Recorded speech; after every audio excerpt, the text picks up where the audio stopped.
Okay, everyone, welcome to the fifth and final assignment for the resume portion of this video series. In this assignment, we're going to look at different styles of formatting and decide which are the most appropriate.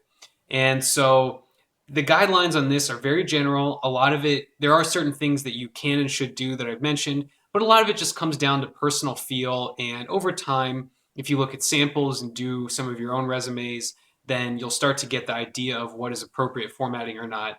But I think you should be able to get this one without too much trouble. So go ahead, take a look, and let's see what you think.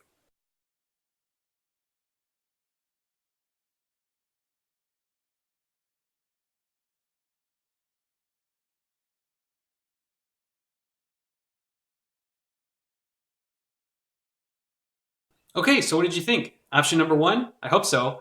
As you can see, option number one uses many different font sizes, formatting elements such as bolding and underlining, and different spacing elements to draw your eye around the page and to give you a sense of what's important, what's less important.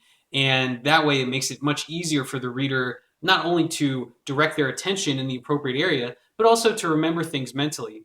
Option number two was one of the least formatted uh, resumes possible. There still were some spacing elements that helped direct the eye around and to determine what information was related. But as you can see, it was very difficult to know what was important, what wasn't important, and where to look. And so those are the kinds of resumes that you want to avoid, because even though the content is exactly the same in all of them, nothing was changed, still, resume number two really makes the reader work to try to figure out what it is they're looking at and what's important and why they should be reading it. Option number three is a kind of middle ground, and you can see how it's a vast improvement over option number two, still not as good as option number one.